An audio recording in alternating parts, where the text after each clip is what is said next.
question individually for all of you, collectively for all of us. So youngsters and meeting them translates in one single word, and that is hope. It's always with hope when we meet young people, be it in Lahore or Oxford or Harvard or Quetta or Kandahar or anywhere. The youngsters are full of that renewed vigor and energy, which I've enjoyed always, and it becomes a source of stimulation for oldies like me. Why I'm in the mid-50s, so don't get wrong impressions. When I was your age, it was probably late 80s, early 90s, probably, yes, and it is a reminiscent of my days in colleges, in schools. It is one of the most memorable time and phase of your life. It will never return. There is no rehearsal in life. It's not Shakespearean drama. You just pass through that. So when you're passing through that, you would be required to exercise different kind of choices. You will be committing and making wrong choices. Don't be afraid of that. Be candid, be bold. Take and make and apply your mind for a good choice. You may end up making a bad choice, but that is part of your learning process. That's how we learn. If we do not commit mistakes, what we're going to do and how we're going to learn. One of my favorite movies is, I'm forgetting the name of the movie, but I remember the character Al Pacino, where he goes to the New York, and in the last scene, he plans to commit suicide, and there is a college boy which he takes along, scent of a woman. Here we go. He has a good memory. and during that scent of a woman, the last scene in which he talks about that free spirit, that is where actually human soul and centrality lies. Any religion, any secular philosophy, any social outlook is for and should be for the exploration of that human inner. That inner is an expression sometime into poetry, sometime into science, sometime into philosophy, sometime, if I may be allowed, it is a prophetic expression also, which is the continuation of all the Abrahamic faith. This human expression is collectively owned by all of us. Though we do categorize it in terms of nouns and identity, and start owning it like a geographical plot. And that's the way we are. We humans probably are being programmed that way. We have that sense of ownership. I am Pashtun, Kakar, Awab, Sardar, Pakistani, so on and so forth. Revolving around this identity question, we do translate so many things. But here, what is this place? I was so impressed when I just had a brief interaction with the faculty and the rest of your management. For the first time, I realized that there is a place in Pakistan which is actually contributing towards creating knowledge. And this is the desired goal. This is the stated goal. I will just cut down and would try to allot more time for the interactive interaction because I believe that you all would be just carrying some fiery and challenging questions and would be just waiting that let him finish and then he'll know what he has to go through. So let's come to that stage. We'll just conclude on one of that Quranic story. I'm sure many of you, if not all of you, have gone through that initial chapters of the Quran in which Surah Baqarah, there is a narration of a story about the creation of Adam. And the point of contention comes from the angels, and the angels do not complain actually, but in a way they are mesmerized or they are surprised. Why are you creating something which is going to shed blood? That sort of impression do you get from those ayats. And the reply of God is so interesting, so deep, which has plethora of nuances in that for anyone who has sign of intellect. And he tells them that you do not know what I know, and asks Adam, can you narrate their names? And according to the story goes on, and then he starts telling the names of the things. So like he's putting nouns, he's thinking, he's conceptualizing. And in that conceptualization, he is giving birth to knowledge. And this is what he is referring to, that you do not know. I've bestowed him with knowledge. And he's the one who would be creating it. So you are the one actually who are chosen to get connected with that divine purpose. For that you don't have to attend a specific madrasa or raise your beard or be of a specific sectarian group. All you have to be just normal and enlightened. And I'm sure all of you are those enlightened individuals. I would once again thank you all and conclude it on this remark that this is my first interaction in LUMS, but I would try that it does not become last. Thank you so much, and let's start the Q&A section. Thank you.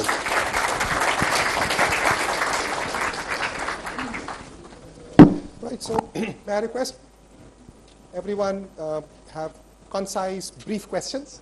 Okay? Please go ahead. G. My question is, Pakistan Commissioner are well clear with nation building. Okay, हमारे पास sometimes we try very hard, the administration and the administration has tried very hard कि हम लोग एक nation बना सकें इन लोगों के through. कोई बलोची है, कोई पंजाबी है, कोई कहाँ का है, हर बंदा ज़ात के ऊपर है या अपनी एथनिसिटी के ऊपर है. तो उससे रिलेटेड मैं आपके व्यूज़ जानना चाहूँगा. और सेकंड मेरा क्वेश्चन ये है कि आप like you are in academic setting, तो आपका इससे रिलेटेड क्या है, क्या विज़न या क्या उस चीज़ को आप थोड़ा डिस्कस करना चाहेंगे कि किस तरह का एजुकेशन सिस्टम पाकिस्तान के वो हम लोग किस तरह कर सकते हैं, या आपके उसके ऊपर क्या व्यूज़ हैं? Avoid plagiarism, empirical based research. That is the way, that is the answer. I would love to see any system which is poor but genuine, which is original. I would love originality. मेरे लिए दुनिया में ईमानदारी का तकाजा जो है ना वो ओरिजिनलिटी है.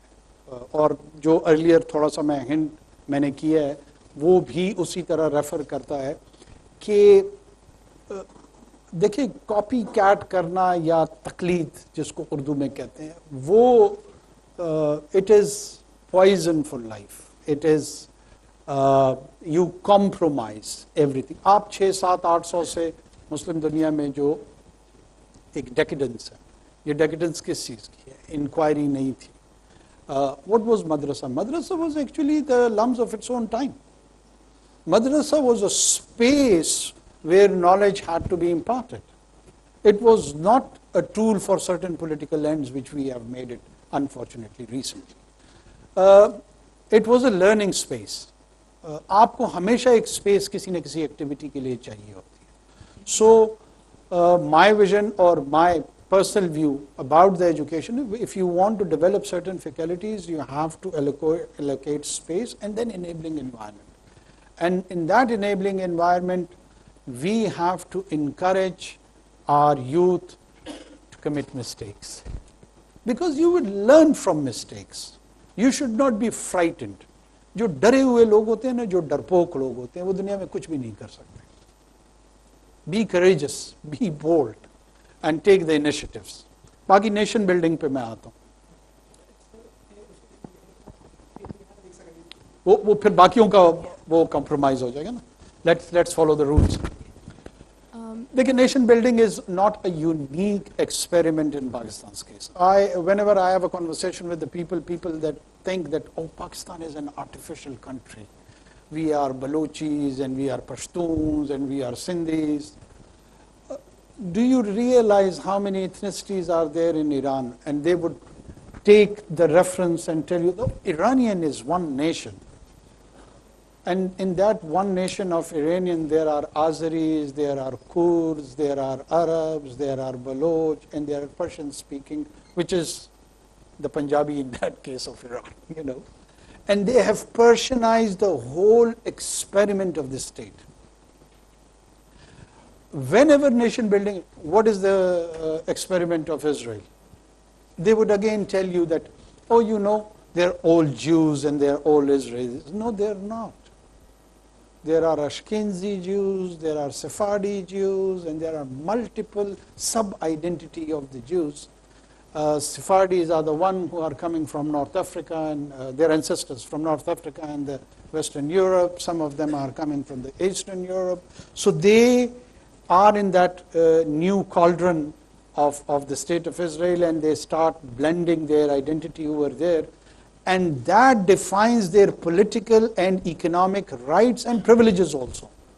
Some of Sephardi Jews are not allowed to serve in the specific institutions of Israel. So these sort of conflicts and challenges, they lie in every and any country. It's not unique. Look at the Hindi-speaking population of India. What is the divide between South and North in India? The South with its Dravidian origin and the North with its so-called Aryan origin has got altogether a different outlook on life. Who says that Indian Union has been a single political unit for all its years? After Ashoka, almost 1600 years, India has been into small little principalities, not just India, all over the globe. Do you think there was an Italy in history? It was Rome, it was Florence, it was Venice. These were small little, Milan, these small little principalities, and it took them almost 150 years to unify these principalities and convert it into a new nation state, and became Italy. So goes with the Spanish experiment, so goes with the German experiment, so goes with the French experiment, so goes with the English experiment. If someone thinks that United Kingdom was a 2000 years experiment, they're completely mistaken. It was Northumbria. King Alfred was the one who unified them under the idea of Super England. They were minor sub-identities like Balochi and Sindhi and Pashtun and so on and so forth. The issue is, sometimes people take conscious effort, the ruling elite, that how to construct this nation building, how to go about this project. I think so in our case, the ruling elite did not mull over well on this initiative. And when I say ruling elite, does not mean just political ruling elite. It is the intelligentsia, it is the academia, it is the bureaucracy, it is the business leadership, all of it.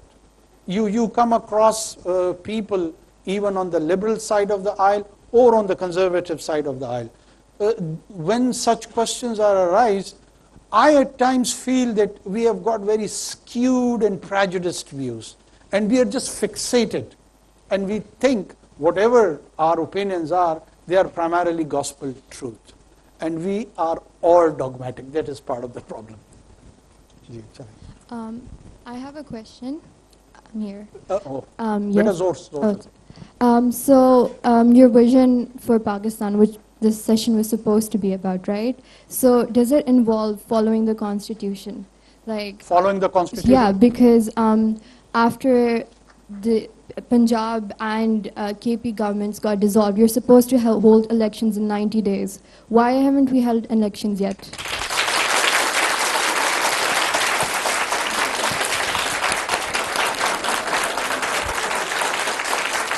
I'm joining you.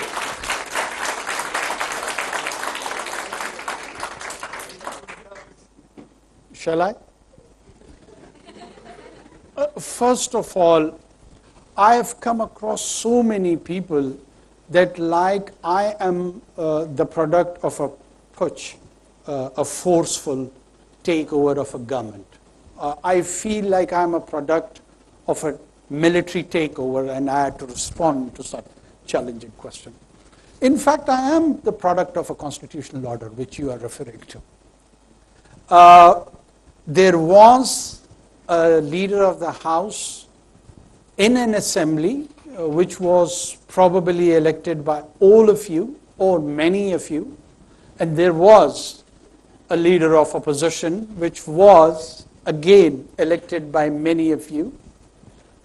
There would be many questions and views about the individuals, but this is what Constitution refers to as a procedure.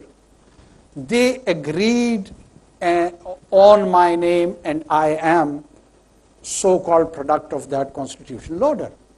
So at least we are interacting in a civil, normal and constitutional manner. There is nothing unconstitutional about it. When will be the elections? The outgoing parliament, they have passed a law. A law, many of students here probably would be the graduates of law, that the election dates would be announced by the Election Commission of Pakistan. And I am the caretaker Prime Minister, I am not the Chief Election Commissioner. That is part of the problem. If I had the dual role, by the end of this conversation, I would have given you a date. As it is not in my mandate, all I can do, or our government can do, that we have to assist that role, provide the financial assistance, the security, and others. And once that requirement is asked of us, I can assure you that we will fulfill our duty. KP and Punjab's election was prior to our coming. And I can only refer to that there is an article which is 254 in Constitution also. And that says that if something is late, does not make it unconstitutional. So whenever you go and find out it in the Constitution, there is an article 254. Yes, I'm sure it's 254. Go through that. Unfortunately, sometime if due to circumstances, any act, if it is late for certain reason, does not make it unconstitutional just on the basis that it has happened late. Thank you.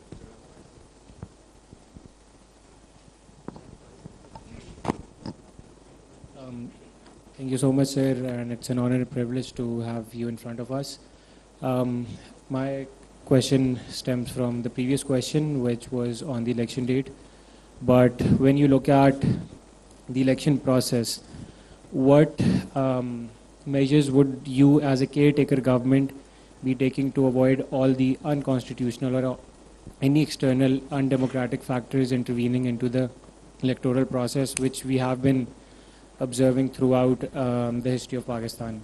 And from that, I would use the example of the recent elections which just happened in Karachi, where PTI and Jamaat-e-Islami collectively, they won a majority.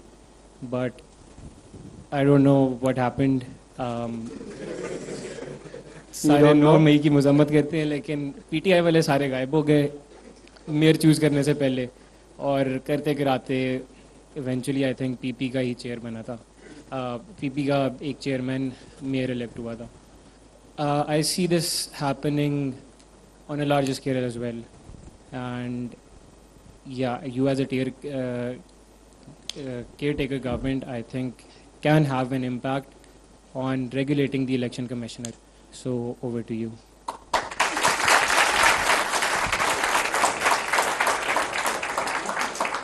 Once we are done with the clapping part, I'll start. Look, let's have an honest conversation rather than a clever one. Okay? And I want all of you to think in an honest manner. Pakistan is a transitional democracy. What is a transitional democracy? It's a subject which is taught in many universities around the world. We are not a settled democracy. There was a democracy in the Europe. It has taken its own shape, where it morphed from dictatorship to civilian supremacy, and it took them few centuries. It was not that easy journey. We want to have it a bit easy way, just having few conversation here in the halls and get all those subtle questions which is related to political power, economic power, and social power. There are two instances in history. One is called French Revolution and the other is called Glorious Revolution, which was in the case of James I, who fled, and the power was transformed from the monarchy to the parliament in English case. This was called Glorious Revolution because it was bloodless.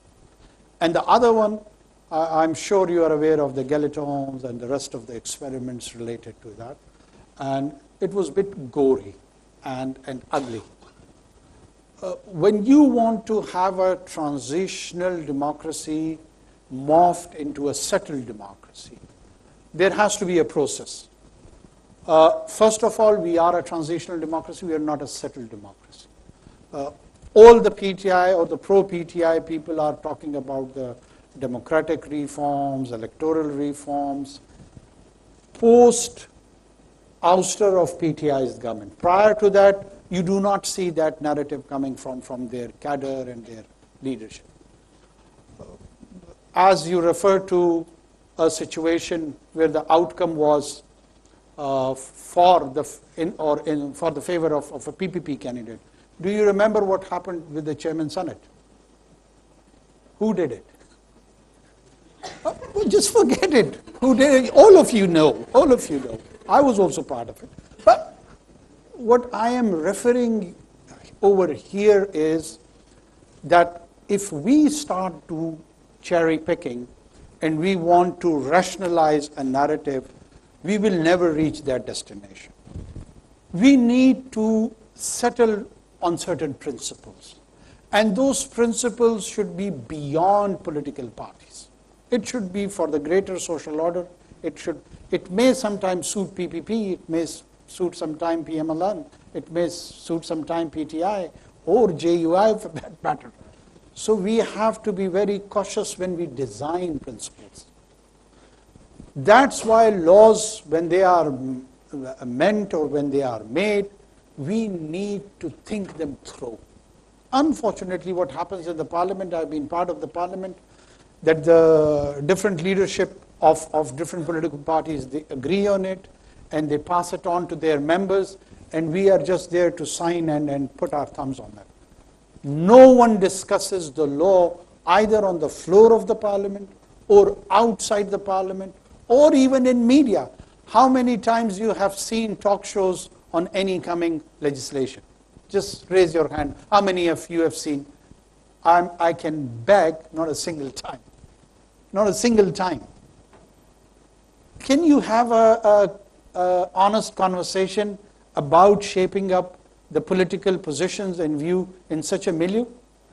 All you have that you pick 2 or 3 individuals and encourage them and ignite them to have a dog fight.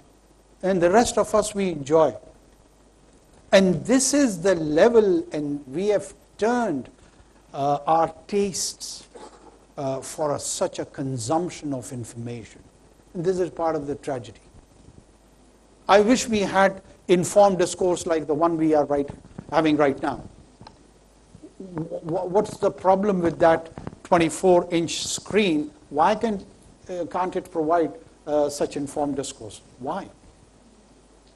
All they have to do, they have to bring a guy from PTI, a guy from PMLN, and a guy from PPP, and encourage them to have a dog fight, and we will be just cooking during that time or having coffee and enjoying, and then next morning suddenly WhatsApp to each other. उसने उसकी पिटाई की, उसने उसको मारा, उसने उसको गाली. This has become part of political and social culture. Ooh, don't give me an opportunity to refer to the conversation on X, previously Twitter. Have you seen the kind of hate, the kind of abuse? When I go through those remarks, I feel so low that I am part of this nation. न मेरी माँ छोड़ते हैं, न मेरी बहन को छोड़ते हैं, न मेरी बीवी को छोड़ते हैं. And it's not just with me. I understand it's part of that package of the public life. Tomorrow you will be here in this position, and you have to go through this. She will be the one who would come to this position. She has to go through this. Think about it. We are all human beings. Do you feel good if you get abused on these relations which I was mentioning? For holding a political opinion, which may be even wrong. I might be having a wrong political opinion. What's problem with my dead sister who gets abused? What is the fault of my dead mother who gets abused? Why my wife? She's a housewife. Why does she has to be abused? And all of us, we know we have encouraged this culture. I, as a normal citizen of this country, I honestly feel so strongly, and I'm so confused at the time, that what are we doing with this generation? Because anyone on Twitter definitely is computerly literate. He's not an illiterate person. He's not part of the problem. Me and you, we are part of the problem. Yes, beta, just go. This girl, yeah. So my question Do you have mic? Right. So my question is that recently we've seen a lot of religious sentiments and religious rhetoric being used by politicians, not only to entice voters, but also to kind of attack another political party. So considering we already have a considerable amount of restrictions on the kind of discourse that we can engage in, should this not also be a restricted part of discourse, considering that, yes, we are an Islamic nation, but there are a lot of other religions in the country, and also religion is considered to be a very sensitive topic. It should not be weaponized and politicized as it is now. I mean, this one genuinely deserves a clap. Look, religious, as I was initially referring to my point about the identity. Part of our identity crisis is that we think that we have monopolized the question of identity and it has to take inspiration from the faith of Islam. What sort of Muslim are you? Are you a Ahle Hadith Muslim, or a Brelvi Muslim, or a Ahle Tashi Muslim, or Deobandi Muslim, so on and so forth. All these sub-identities of those sub-sectors of identity creates further confusion. So what is the position of Hindus among us, or Christians among us, or Ahmadis among us, which we by law have divorced them from the main faith? And then how do you bring that inclusiveness into this question of identity? And how do you project, if there is a nation building, which he was referring to, and how could you articulate that new branding of Pakistan? Or is it even needed? Is it even required? Or does the rest of the nations have taken that course? Answer to all of these questions is yes. We need to do that. How do we do it? I think so we have to do it in a very wise manner. I am a follower and a fan of Iqbal. And I am very much fortunate that I had access to read him in Persian. In one of his couplets, he says, Guft hikmat ra khuda khaire kasir, that God has declared wisdom as a abundant good. If he gives wisdom to someone, he has bestowed him with abundance good. So whatever we do, we need to do it wisely. When I say we need to do it wisely, I mean the most sacrosanct thing in any society is social order. Look at the early 13 years of the Prophet. He faced all kind of persecutions, but he did not challenge the social order. I mean, he was excluded from the society, he was physically attacked, he was challenged on the ideas which he believed were truthful, and the people who were representing, according to him, the falsehood ideas were more dominant. They were part of the group of the oppressors, tyranny, but he did not challenge the social order. So there is a sanctity and sacrosanct status of social order. Whenever you want to transform such thing, you keep that at the back of your mind, that while keeping this social order, how do you transform those values, those systems, in a way, in a manner where the peaceful coexistence is morphed in a way that the jolts are unfelt. The jolts are not there where the disintegration or the chance of the disintegration is there. Who would lead such a journey? You, him, he, me, all of us. All of us has to contribute and think about it. That's why my request to those jingoistic youngsters who just want to change everything with this one election day, good, go and vote that day definitely. But changes, they evolve. They evolve, they are gelled in, sometime in decades, sometime even in centuries. So we have to be profound, we have to be deep, and we have to represent the true soul of ours, whatever it is.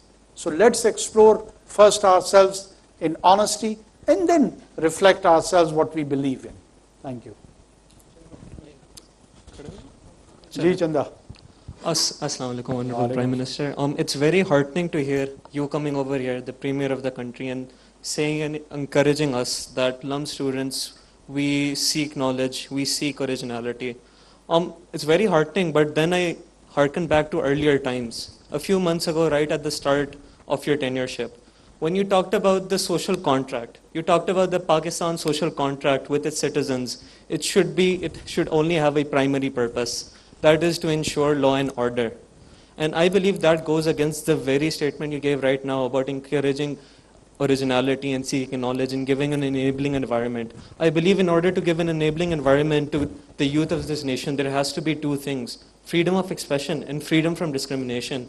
I believe we here, LUM students, people of a very, very privileged class, both in terms of socio-economic class and religious caste as well, we aren't at the same level, and we don't, and the level freedom of expression we have cannot ever compare to the youth out in South Punjab, out in Karachi, those Afghan refugees. They can never compare to us. So how do you feel that a social contract that is based on law and order as a primary purpose can ever ensure those two things to make sure that the rest of our youth actually get a chance to have an enabling environment?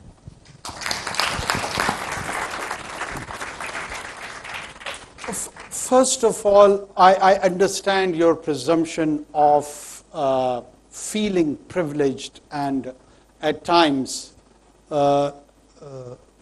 even as a victim of that available privilege. This is a kind of a syndrome many individuals go through, and they feel that we are at an advantageous situation from the rest of our compatriots.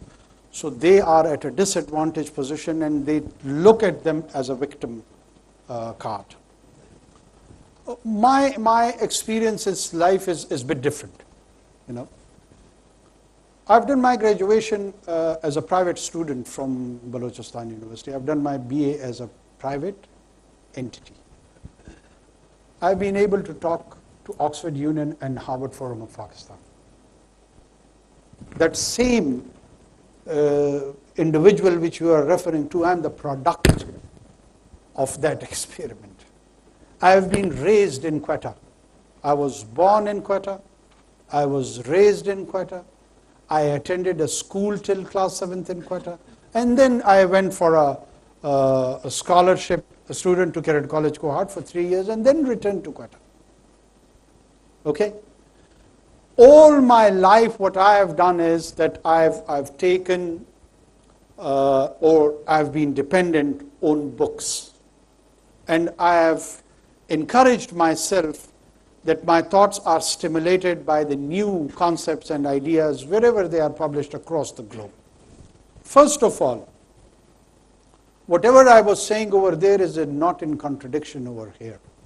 When you agree to sit in this space, in this hall, let me use it as a metaphor for the state or for the society, if it is more convenient.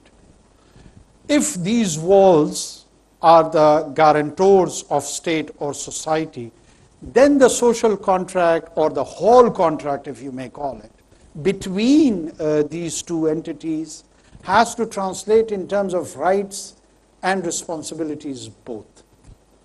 We always think that we have got rights. I should have the freedom of expression. I should have the freedom of rights. I should have the freedom to abuse. I should have freedom for arson, and so on and so forth. In that social contract, the state also has certain rights. This little girl was talking about the Constitution. Beta, do you know Article 5 of the Constitution? I'm just asking. Even if you don't know, it's okay. Yes or no? No. Everyone knows Article 6? Article 5 says that you have to have unconditional loyalty with the state. You cannot put a condition. For instance, if I can metaphor state with parents, you can't say, if my father provides me evening meal, I will accept him as a father. You can't condition that. You cannot condition your loyalty with the state while having the right of freedom of expression, though it should be ensured. Though it should be ensured. There has to be some rules and regulations which everyone has to follow. If you do not have that framework, you will lead towards chaos. And according to some of the historians, not according to me, it is better to have few centuries of tyranny rather than few weeks of anarchy. Anarchy is bad. Anarchy is worst. You don't have an idea of anarchy. I don't have an idea of anarchy because we have not experienced it. I'll just quote one of the anarchical experiment in the region is with the Yazidi woman in Iraq. This girl who was referring to multiple religious identity question. Yazidis are the religious minority in Iraq, and their women, once the state structure collapsed, everything was in anarchy. When they all had the freedom of expression to say whatever they want to, what would you say maximum in an anarchical situation? The Yazidi women were sold for $50 as a commodity. So then that is the kind of a situation you end in. Do we seek such an outcome for 240 million people? I'm sure all of decent human beings sitting over here are definitely not. When you raise questions, when you criticize political system, economic system, or any other system, there has to be a rule of engagement. And if you defy those rules, then there are certain laws to penalize that behavior. Bolo, mera beta, bol. Sir, I certainly understand. Sir, I certainly understand that, for example, your position over here, that if a state gives rights to its citizens, then there should be some responsibilities. And I'm sure we all agree we don't want the outcome which you just described in Iraq or Iran, sorry. But I feel like all of us over here do not want the outcome that we're currently seeing in Pakistan. That is when the penalties are not proportionate to the crime committed, even if calling that a crime is just going against rules and regulations. Like, for instance, you're referring to 9th May? And the outcomes of it. Be open. Why are you hesitant? Nobody is stifling you here. Come on, let me. And sir, the reason why I am not open and some of us may not be able to be open is take the initiative. Let me be the open guy. Okay? ठीक है sir. Look, probably 9th May is relatively not that big a fault or a challenge or a defiant political behavior. First of all, it is unprecedented. Secondly, we don't have a comparison in our lives. So that's why we take it pretty much cool that it's okay, it was just an anger of one day, so what if it has happened, and that there has to be a proportionate application to handle of law and force both. The settled democracy of Jeffersonian democracy of the United States of America, what happened in Capitol Hill on that day, a lad or a girl of your age went there and took a picture in the chair of Nancy Pelosi, who was the Speaker of the House at that day. And for taking that picture, she's been awarded probably 4 or 5 years of imprisonment, just on taking that picture where she occupied the official chair physically. I'm not talking about arson, I'm not talking about riots. And there are people who have been charged with 18 years of imprisonment. Why all our participants, and if they believe in, they should continue with it. If you want to have the right of violent agitation, then you should accept the lawful consequence of that behavior, isn't it? If I, God forbid, kill someone, I should know that there is a capital punishment as a consequence of my action. Well, there is a due process. There is a due process. I'm not engaging in that debate with you. I have got very strong reservations. When there was a law which does say that military courts can be conducted by, then this apex courts even thrashes out the law. You all are students of law over here.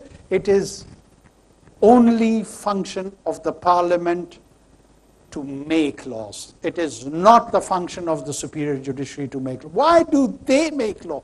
It could be a good law or a bad law, but it is the function of the parliament.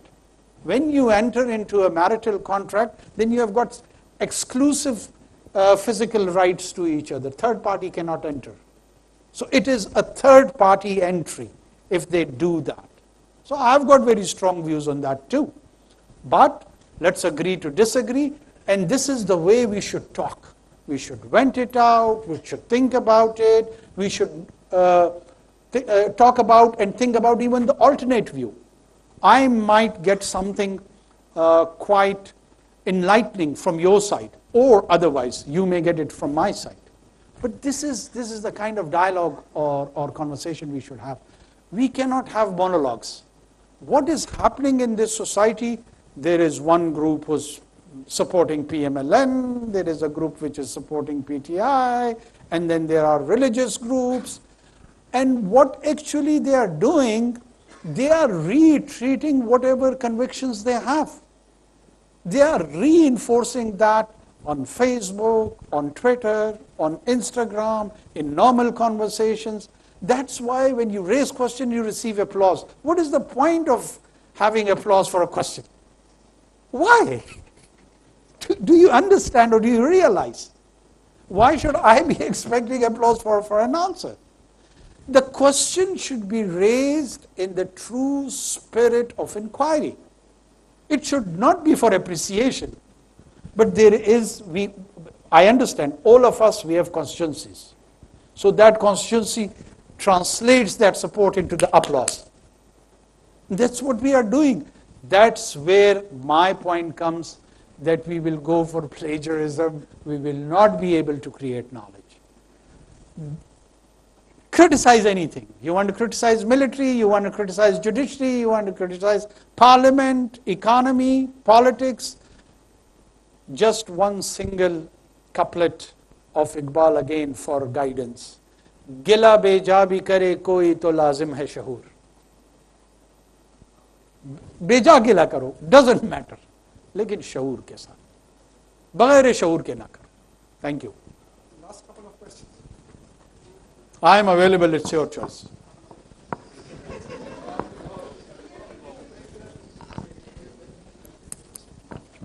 Hello अस्सलाम वालेकुम। वालेकुम अस्सलाम। तो सुबह don news में publish हुआ था कि पाकिस्तान ने अफ़गान जो रेफ्यूजीज़ हैं उनको डिपोर्ट करना शुरू कर दिया है और 2 अफराद जो हैं वो कंटेनर के उल्टा होने से, जो हमारे सामान के जो कंटेनर्स होते हैं उसमें उनको भर भर के डाला जा रहा है और बॉर्डर्स के पास जाके छोड़ा जा रहा है। तो 2 अफराद हलाक हैं, 14 ज़ख्मी हैं। As caretaker PM of the country, as the premier of the country, do you not think that this is, again, we make it seem to the rest of the world that we are so magnanimous, look, we're a poor country, we're struggling so much, but we've taken in millions of Afghan refugees and we're giving them a chance at a good life. Is this a chance at a good life? And what is your government essentially going to do to ensure that such loss of life, like we've seen this morning, does not happen and that they're treated humanely, even if the deportation is happening, that it follows the due process of the law and it follows refugee law as well at the same time? First of all, I get so overwhelmed and so happy when people and youngsters like yourself speak with passion. I really like it. This is the way one should be. First of all, my dear, where are you from? Are you from Lahore? Where are you from, if I may ask? Karachi. Okay. First of all, we are not sending one single refugee to Afghanistan. This is the biggest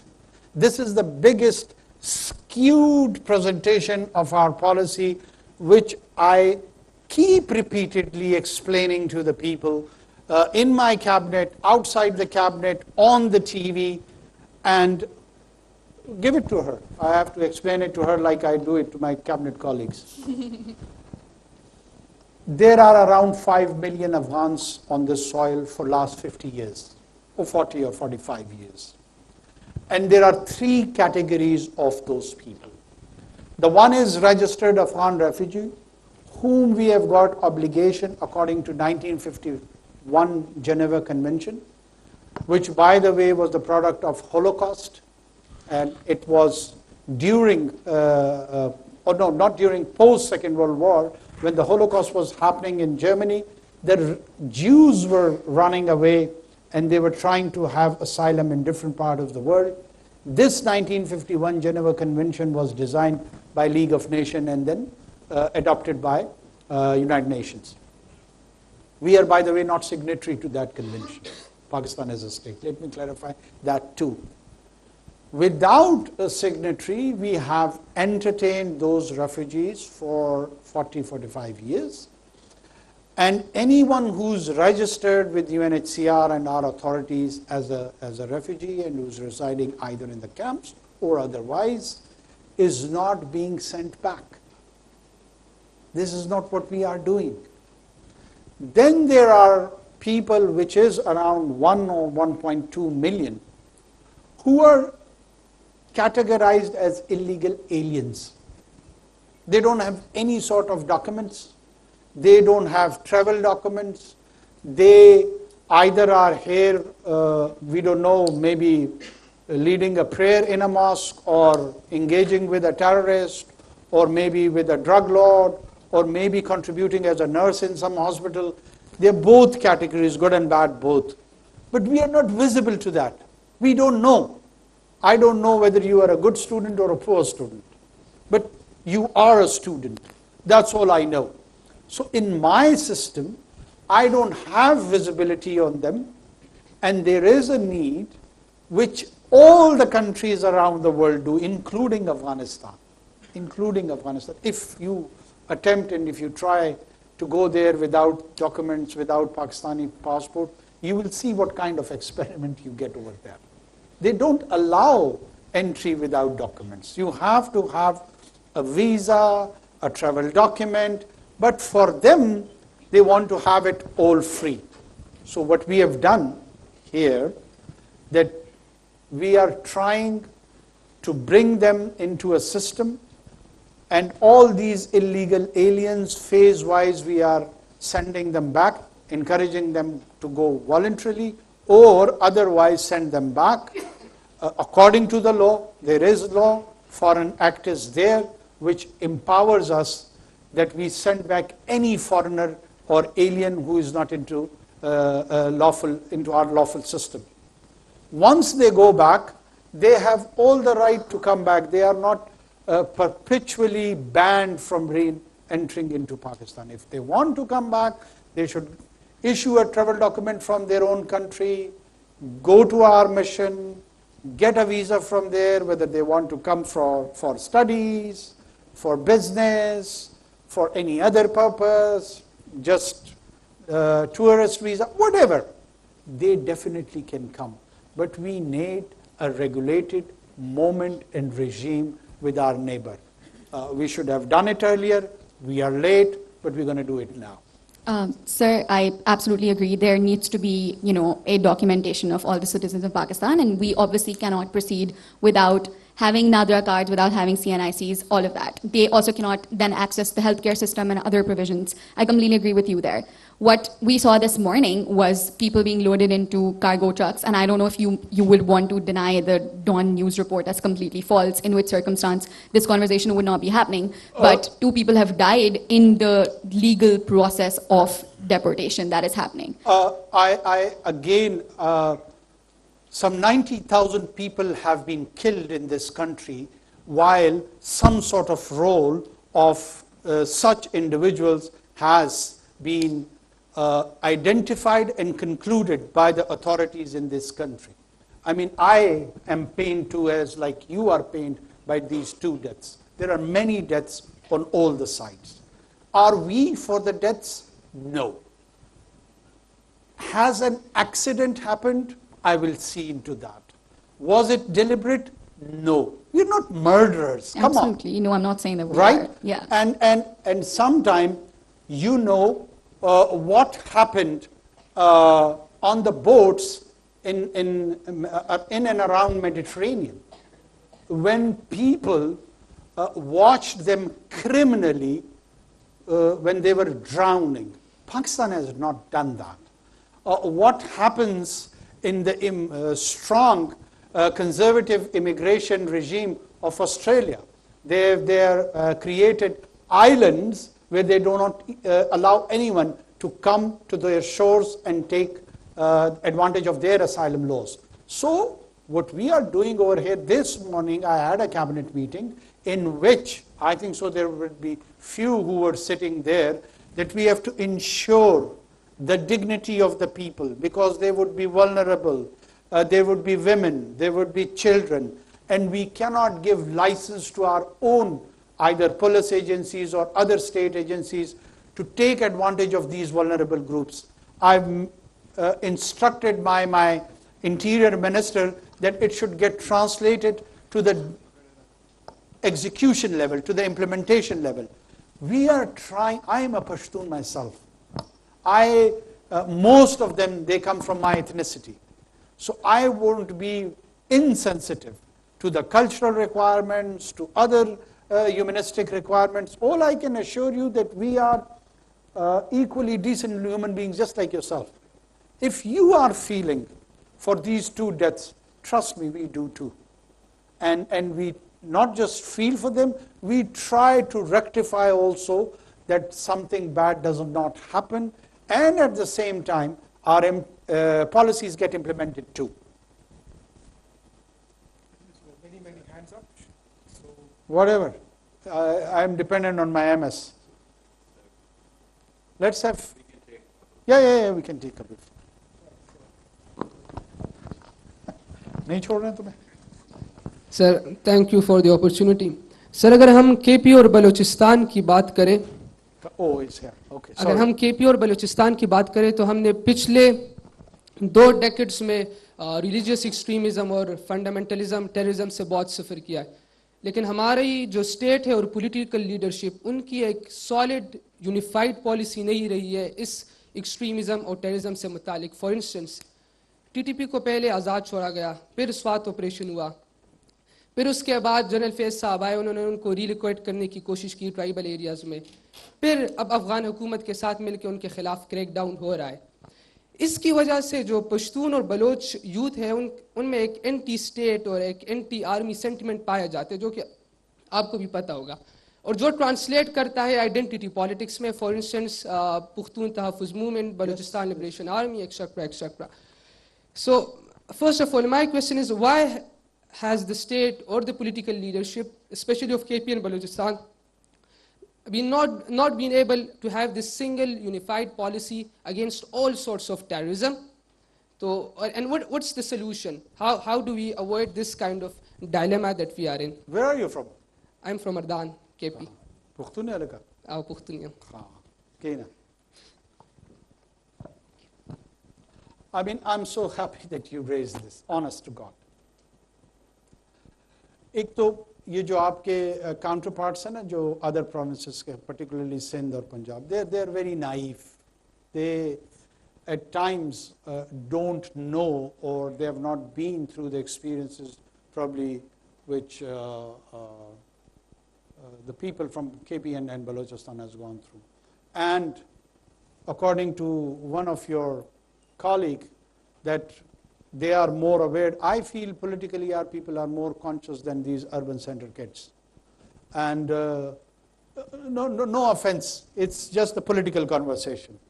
Our people have been more active in the movement of MRD, they have been more conscious in contributing movement against one unit, so on and so forth. So our youth, our political leadership have been very, very active politically. This is what I'm referring to. But the urban centers has more advantages. The political side, these rural class have been more contributing towards shaping the political landscape of Pakistan.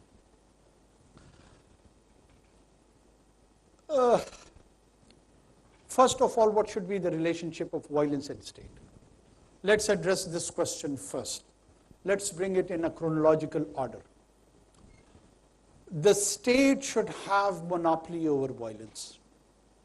If we settle on this question, the later on following chronological order can be explored and understood quite well. Now, what happens that a group emerges within the society and it wants to have a shareholding in the company of the state, and it says, no, I also have got the right to violence. If state can be violent, why not me? And for the political reasons that I will tell state how to translate its foreign policy.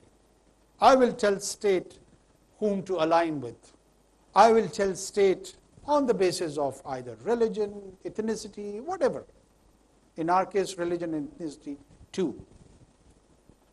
What is TTP? Why TTP is killing us? Because they feel that we sided with the Americans in the war on terror. This is the prime criticism of theirs. So they want to determine the foreign policy on all of us through tool of violence. That if you do not change this policy of yours, I will blow myself and I will kill you. This is what exactly we are doing. And then in the society, be it political leadership based on nationalism or ethnic nationalism, religious nationalism or ethnic nationalism, the role of these leadership were that they had to educate and contribute towards opinion making, which unfortunately we are not doing. What we are doing, as I was referring over here, that I am more interested in a constituency. I want an applause on my question. I want an applause on my answer. And I see what is the rhetoric and the popular view amongst this audience. and I align myself with this rhetoric, I do not lead, I become a follower. So these leaders which probably you were referring to me they are all dwarfs, they are all followers. They are not leaders. If they would have been leaders, they would have dissected all these tendencies on historical basis. Do you know who the Khwarijis were? Most of you would know. If any religious leadership in Pakistan would have been genuine, they would have or should have a view on Khwarijis in the initial days of the Islam. Who accused Sayyidina Ali? Amir Muawiyah, he said, dono kafir hai. When Amir Muljam was arrested and he was asked, "Yo badbakht, tumne kyun Hazrat Ali ko mara?" So he had no remorse. He had no remorse and he said, "Can I get a chance to eliminate Amir Muawiyah too? क्योंकि इन दोनों ने उम्मत को तकसीम की है." So this is the kind of attitude you are facing, and you are mum and silent and ignorant and just growing beard and interested in your audience, which is more rhetorical, which is more related to populism. What would be the end product? The end product would be the kind of a chaos we are experimenting in Pakistan. Same goes with our nationalist leaders. Wait, now this is my turn. You asked your question. Do you know your place in Mardan and my place in Quetta was sold about 100 years back? Sold by whom? By our great Afghan compatriots. When no doubt Peshawar was Afghanistan, when no doubt Quetta was Afghanistan, but when the British Raj was extending towards Tsarist Russia, and the great game was happening, in the Treaty of Gandamak, it was sold for some rupees. So I am the sold part, you are the sold part. How come we go back and who would have the settlement of this 1 century, which the payment, by the way, has been received by the people residing in Kabul and Kandahar? So we are the sold one. Has these national leadership told you that, our forefathers have sold us? Have you heard? Do you want me to name them? I want to avoid. Some are from Charsadda, some are from Gulistan, and some are now recently in PTM. Have they ever told you that we have been sold? Pashtuns have never been asked that what sort of a house they want.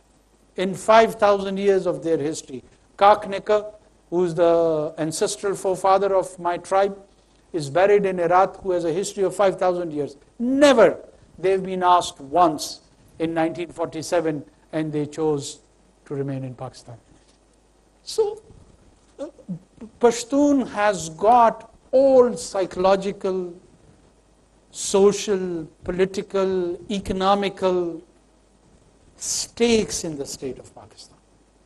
The biggest Pashtun population is not in Kabul, not in Kandahar, not in Quetta, not in Peshawar, it is in Karachi. Probably now followed by Lahore. Go and see the slums of Lahore, go and see the surroundings of Lahore. There is a huge Pashtun population even here now. The nation state is just like body politic. If you stop the blood flow movement, you will face death. The entire body politic of the nation state, the movement of the people has to be free. This is one of the basic definition of the state. Anyone can go to Waziristan and any wazir can go and settle in Gwadar or in Karachi or anywhere else. You cannot restrict on the basis of identity and translate all the policies on that basis. The modernization phase in 21st century is gone beyond. You're living in the era of artificial intelligence. and we are stuck that Gwadar जो है वो बाहर के लोग नहीं आ सकते. Okay, कहाँ के आ सकते हैं? What is the American experiment? America turned into all of you. I know you want to go to US, whether somebody accepts it or denies it. Why? Because it attracted the best of the best around the world. And I can't send a teacher to Kalat or to Mastung because he is a Punjabi. How can this social experiment grow? It can't. We have to be very realistic now. Let me take the last one. Oh, okay, ये बच्चे इनसे पूछो. So, sir, amidst the declining economic growth, increasing debt, political instability and whatnot, I am genuinely curious that why did you feel the need to come to LUMS and address the students here? No, it's not, I'm sorry, it's not a humiliating question. No, I don't get humiliated by I am genuinely curious that amidst all these situations and conditions that are happening in Pakistan and are affecting the people, why did you feel like, what was the motive behind this invite, or rather you're coming to LUMS? I want to know. Okay, thanks. You know, not just like yourself, but I do get puzzled by all these challenges which we are in the midst of it. Political, social, economic, all of it. And on the top of that, I've got a role also to play, to respond to all these challenges.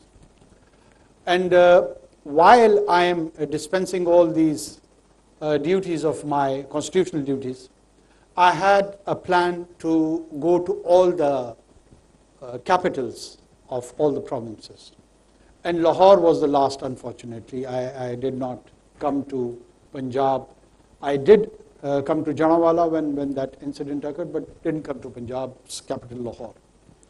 And when we were discussing my visit here in Lahore, the idea to come to LUMS fascinated me so much because I wanted to see that are there genuinely people in our generation who can take up to the challenges of all that in which I find myself in the midst as in a deep crisis.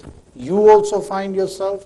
Because when I come across other sections of the society, I at times am not that hopeful. Let me be very honest. And I always am looking for the solution-based and answers that where and how can we get out of it, and who would be the people and the human resource and the individuals who would play a role to turn around this, because the crisis is there. No one can deny that. You might have a different approach to resolve that crisis. I may have a different approach to that. But we do need a kind of human resource and individuals who could be engineers of social change, who could be contributors towards the settlement of this crisis. And every nation and any nation has taken such paths. So where do we get our raw material? LUMS is one answer. IBA, another one. GIK, third one. And there are few others also. So this is one of the reasons that I was very much attracted towards the institution of LUMS. And I decided that I have to be here, and that's why I'm here. And I'm sorry if you are disappointed. This was one of the reasons. So, and I'm very encouraged, by the way. One more? Yeah, chal tu kar.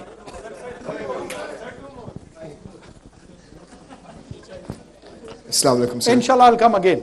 इंशाल्लाह. Sir सबसे पहले तो sir मैं अपने दुख का इजहार करना चाहूँगा कि सर आप एक यूनिवर्सिटी आए, तुलबा अपना टाइम निकाल के आए, साथीज़ा इंतज़ार कर रहे हैं और आप फिर भी सर 50 मिनट लेट आए.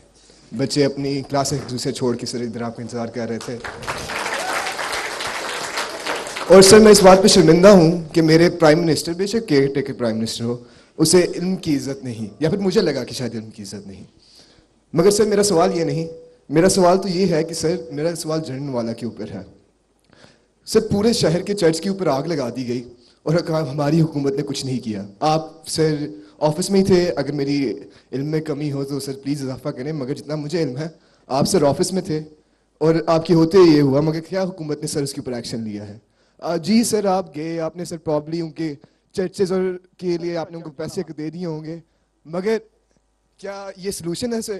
کیا یہ ایک لانگ ٹرم سلوشن ہے؟ کتنے سر اور مندر چلیں گے پاکستان میں, کتنے سر اور عیسائیوں چرچ کو آپ سے جلائیں گے تو حکومت کو ایکچوئل سر سلوشن کی طرف آئے گی؟ شکریہ.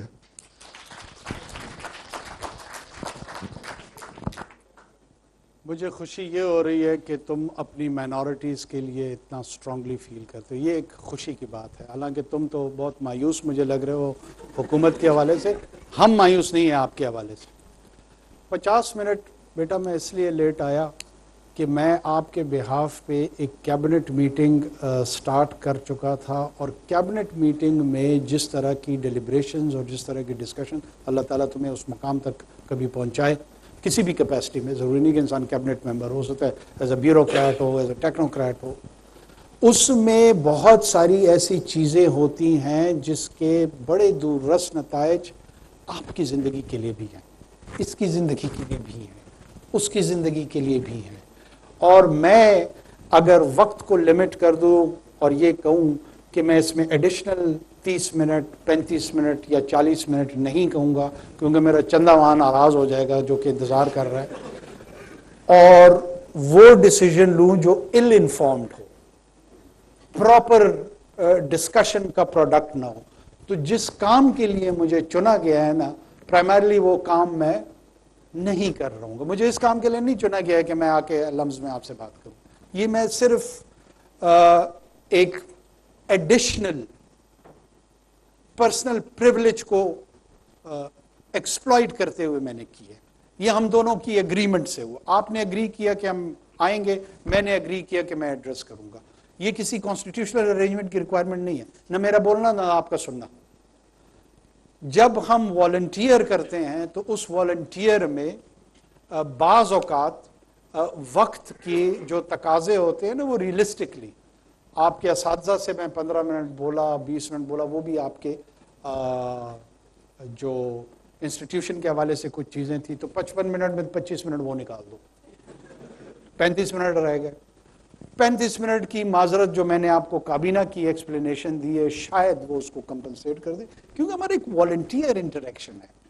ہمارا کوئی strictly professionally bounded paid services relationship نہیں ہے کہ مجھے یہاں 5:05 پر آنا تھا اور تم مایوس ہو گئے اور اس مایوسی کے بدلے میں جو ہے نا میں نے اس کو کمپنسیٹ کرنا ہے. You had all the right to leave this hall. آپ کو کسی نے اس پہ پابند نہیں کرنا تھا, کسی نے برا نہیں کہنا تھا, کیونکہ ایک والنٹیئر پریزنس تھی آپ کی. تو آئندہ ایسی چیزوں پہ مایوس نہ ہوا کرو اور اسٹے پازیٹیو. یہ ہمارے دیکھو, میں میرے چھوٹے بھائیوں کی طرح ہوں. یہ اس ایج میں نا انسان کو غصہ بڑا آتا ہے. وہ اینگر مینجمنٹ جو ہے نا, دیٹ از دی موسٹ. میں اپنے بیٹے کو کہتا ہوں جب بھی کوئی ایسی حرکت کرتا ہے نا, میں اس کو کہتا ہوں اینگر مینجمنٹ. وہ بعد میں جب مجھے کو غصہ آتا ہے نا, وہ بھی ٹانٹ کرتے ہوئے مجھے یہی کہتا ہے کہ جی اینگر مینجمنٹ کرو. تو چیزوں کو ریلیٹیولی ہم ہیومنسٹک لیول پہ تھوڑا سا نارمل لیتے ہیں. یہ بہت سختی ہم نے ایک دوسرے کے لیے بنا دی ہے, تھوڑا سا ایز ڈاؤن کرتے ہیں. چلیں آخری کوشچن لیتے ہیں. یار وہ سارے تم لوگ ناراض ہو گئے اسی طرح 55 منٹ والے. چلیں I leave it to you.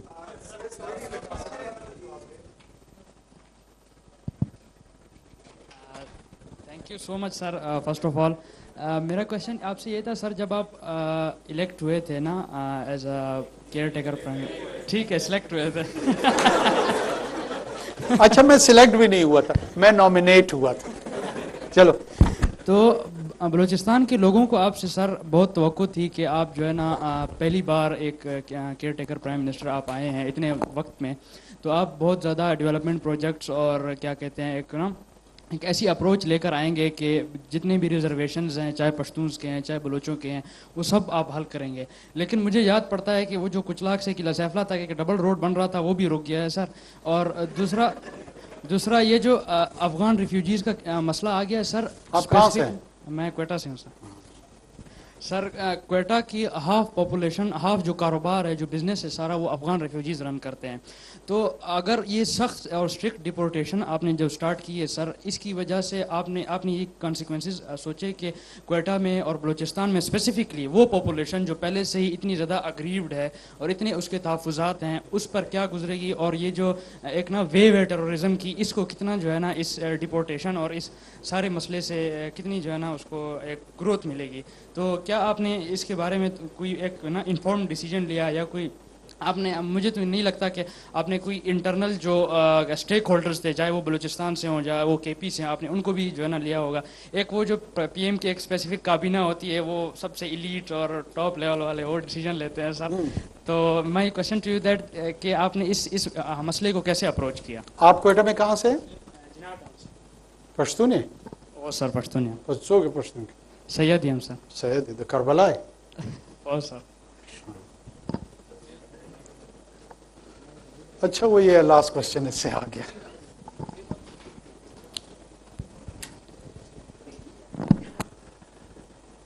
ایک تو بار بار میں یہ گزارشات کر رہا ہوں اور کرتا رہوں گا، ظاہر ہے میرا فی الحال یہ کام ہے. دیکھیے میں جب نامینیٹ ہو کر وہاں آیا، وہ نامینیشن مجھے اس بات پہ ریجیمنٹل انداز میں نہیں ابار سکتی ہے کہ میں باقی صوبوں کے ڈیولپمنٹ فنڈز اٹھاؤں اور بلوچستان کو دے دوں. ٹھیک ہے، میں ضلع قلعہ سیف اللہ کا وزیر اعظم تو ہوں نہیں، نہ میں ضلع پشین کا ہوں. اگر مجھے پاکستان کی وفاقی حکومت کی ریاست کی ذمہ داری دی گئی ہے جو کہ ہے اس کیس میں نے اس کو پورے پیرائے میں دیکھنا ہے، پورے کانٹیکسٹ میں دیکھنا ہے. آپ جانتے ہیں کہ پاکستان جس طرح کی فائنینشیل کرنچ سے گزر رہا ہے، آئی ایم ایف کے پروگرامز کا ہمیں سامنا ہے، ٹیکس دینا یہاں پر گناہ تصور کیا جاتا ہے. لوگ میرے جیسے، آپ جیسے، میرے بڑے، آپ کے بڑے، ہمارے آس پاس کے لوگ، آپ ذرا نگاہ دوڑائیں اس ہال میں بیٹھے ہوئے تمام لوگوں کو. میں کہتا ہوں مجھ سے تو بڑے لوگ ناراض اور سخت کوشچن کرنے کی کوشش کرتے ہیں. کتنے اپنے گھر میں اور اپنے آس پاس کے لوگوں کا آپ کو پتہ ہے جو پاکستان میں ٹیکس کنٹریبیوٹ نہیں کرتے ہیں؟ آپ صرف اپنے آپ سے پوچھیں، مجھے چھوڑ دیں، مجھے جواب نہیں چاہیے، خود سے صرف سوال کریں. Tax to G D P ratio Pakistan میں 10% ہے. چاہیے سب کو اسکینڈینیویا ہے جہاں پہ tax to G D P ratio 92% ہے.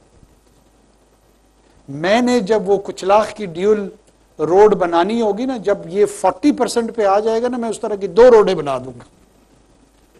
ٹیکس تو کنٹریبیوٹ کوئی کرتا نہیں ہے، روڈ ہر ایک مانگتا ہے، ہسپتال ہر ایک. کہاں سے میں روڈ بناؤں گا، کہاں سے میں ہسپتال بناؤں گا؟ مجھے آپ بے حس ثابت کر سکتے ہیں، لیکن میرے پاس تو یہ ریسورسز ہے. ریونیو جنریشن تو میں نے آپ لوگوں سے کرنی ہے، آپ سے ٹیکس کلیکٹ کرنا ہے، وہ کوئی دیتا نہیں ہے. اور اگر دیں تو اس پہ کئی قسم کے جو الزامات ہیں وہ اپنی طرف ہیں. دیکھیں دوبارہ میں آپ کو عرض کر رہا ہوں، ہم افغان ریفیوجیز کو نہیں نکال رہے ہیں، ہم اللیگلز کو نکال رہے ہیں. اور اللیگلز نے اگر اس اکانومی میں اپنا ایک سٹرکچر بنا دیا ہے، آپ جائیں نا یو کے میں اور وہاں پہ میکڈونلڈز میں بغیر ٹیکس دیے کام کریں، وہ تو اس پہیے میں کام ہو رہا ہے نا، کر سکتے ہیں آپ. فرانس میں آپ کسی ریسٹورنٹ میں، ہاسپٹیلٹی انڈسٹری میں کسی کو وائن کا گلاس دے سکتے ہیں، سالمن فش کھلا سکتے ہیں؟ نہیں کھلا سکتے. ڈیئر آپ کو ٹیکس دینا پڑے گا. when you will be having that salary، اس کا ایک پورشن فرینچ کی ریاست کو جائے گا، برٹش ریاست کو جائے گا.